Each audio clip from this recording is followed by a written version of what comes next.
네, 예림단장 칼럼입니다.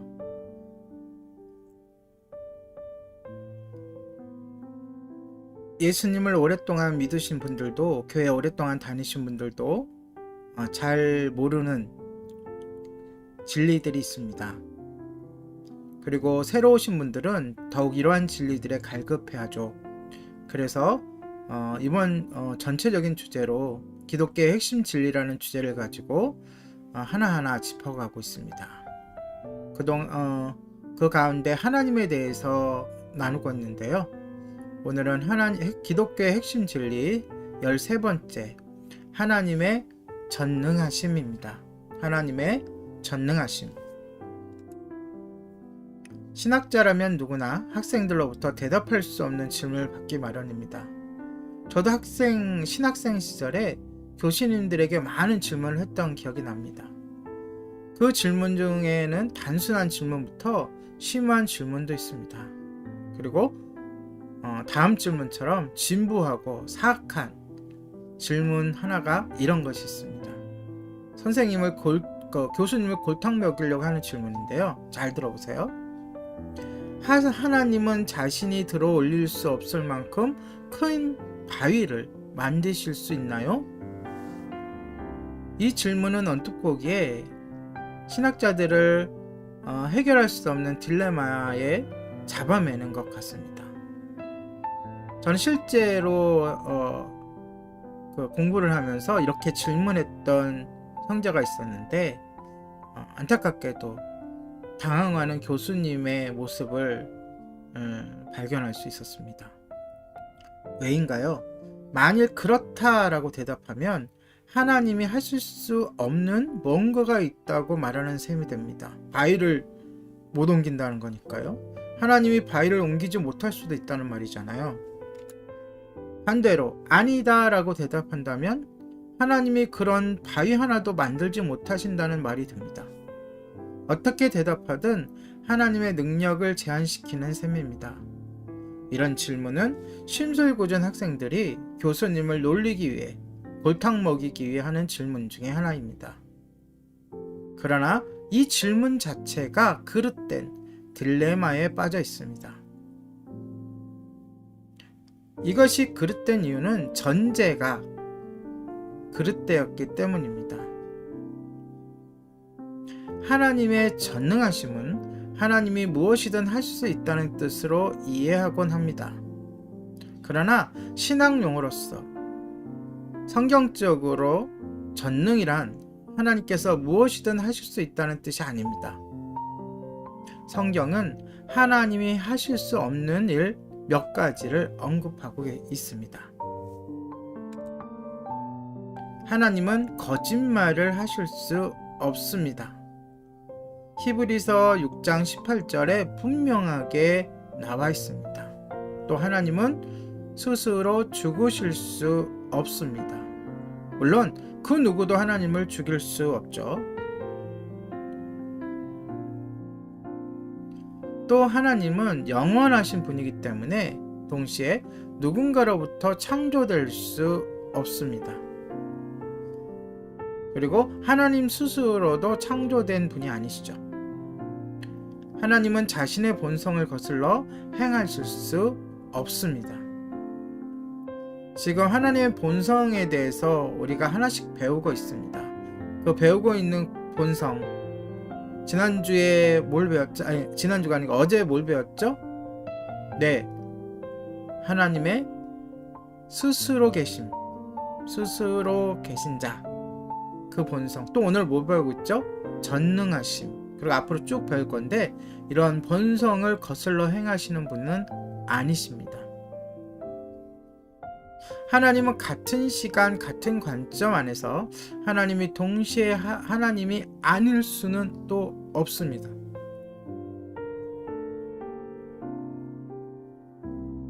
하나님이 전능하시다 그래서 맞지 않는 거, 막 이상한 거, 관점에 안 떨어지는 거, 그런 것들도 하실 수 있다? 아닙니다. 하나님은 전능하시기에 오히려 그런 것들을 하지 않으시고 그런 것들은 생각조차 안 하십니다. 그러므로 전능하심이란 하나님께서 그의 피조물에 대한 모든 능력을 갖고 계시다는 것이죠.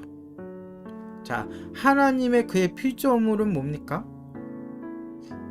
물론 인간은 하나님의 피조물이죠. 이 자연도, 공기도. 그런데 정확히 말하면 하나님 외에 존재하는 다른 모든 것을 이야기합니다. 왜냐하면 하나님이 그 모든 것을 지으셨기 때문이죠. 그래서 전능하심이란 하나님께서 그 만드신 그 모든 것에 대한 모든 능력을 갖고 계시다라는 뜻입니다. 피조물의 어느 한 부분도 하나님의 주권적인 통치 영역을 벗어나지 않습니다. 따라서 앞에 예를 들었던 바위의 딜레마에 관한 올바른 답이 있습니다. 그것은 아니다입니다. 그런데 아니다라고 얘기했을 때 거기에 맞는 이유가 있어야 됩니다. 왜 그런가요? 하나님이 그런 바위를 만드실 수 있다면 그것은 곧 하나님이 자신의 힘을 능가하는 뭔가를 만드신다는 말입니다. 그러나 하나님은 자신의 전능하심을 파괴할 수 없습니다. 질문 자체가 모순이라는 거죠. 하나님은 하나님이시기 때문에 멈출 수 없는 것들이 있습니다. 뭡니까? 바로 우리를 향하신 사랑, 그리고 구원 계획, 그리고 이 세상을 향한 하나님의 역사적 계획, 종말을 향해 가고 있는 하나님의 그 놀라운 역사의 섭리, 그런 것은 결코 멈추시지 않습니다. 그러므로 하나님은 결코 전능하시지 않을 수 없습니다. 천사 가브리엘이 동정녀 마리아에게 나타나 예수님을 잉태하리라는 놀라운 소식을 전했을 때 하나님의 모든 말씀은 능하지 못하심이 없느니라 라고 누가복음 1장 37절에 말씀했습니다. 천사는 마리아에게 하나님의 전능하심을 상기시킨 것입니다. 하나님의 능력이 피조물의 능력을 넘어선다는 것이고, 반대로 얘기하면 모든 피조물들은 하나님의 능력 안에, 하나님의 계획 안에, 하나님의 섭리 안에 있다는 것이죠. 그 모든 피조물을 인간 또는 살아 숨쉬고 있는 것들 또는 자연 이렇게 한정지어서는 안 됩니다. 아까도 얘기했지만 하나님 외에 하나님이 지으신 모든 것, 하나님 외에 모든 것입니다. 우리에게 불가능한 것이 하나님께는 가능합니다. 하나님께 불가능한 것이 없다는 말은 그분이 하고자 하는 일은 무엇이든지 하실 수 있다는 것이죠.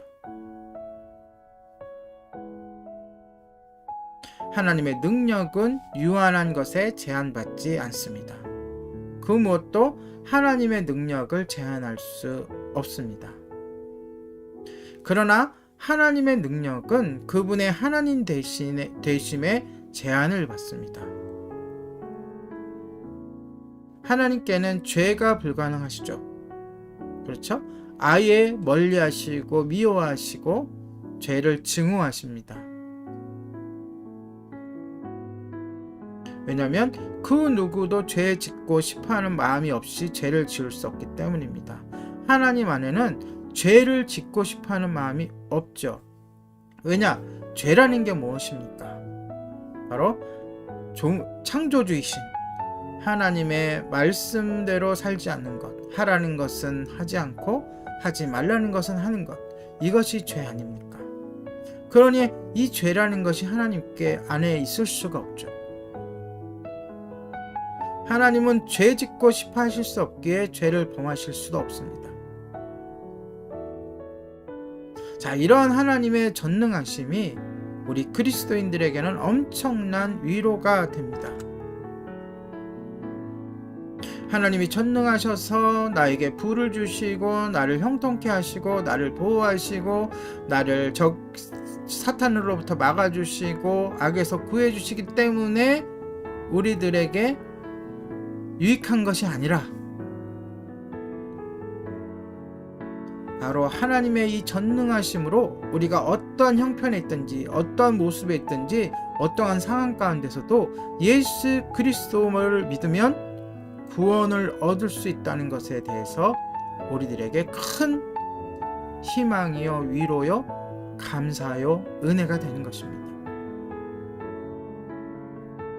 우리는 하나님께서 세상을 창조하실 때 나타내신 능력을 우리의 구원에서도 나타내셨음을 압니다. 그뿐만 아니라 하나님께서는 이스라엘 민족을 출애굽시킬 때에도, 그리고 그리스도 예수님을 죽음에서 부활시킬 때에도 그의 능력을 펼치셨습니다. 우리는 피조계, 이 세상의 그 어떤 것도 우리를 구원하시는 하나님의 계획을 좌절시키지 못한다는 것을 알고 있습니다. 그러므로 이 세상의 능력과 권세가 우리를 위협할지라도 우리는 두려워하지 말아야 합니다. 그 어느 것도 하나님의 능력을 거역할 수 없다는 것을 알기에 우리는 안식할 수 있습니다. 우리 오직 이 세상에서, 온 땅에서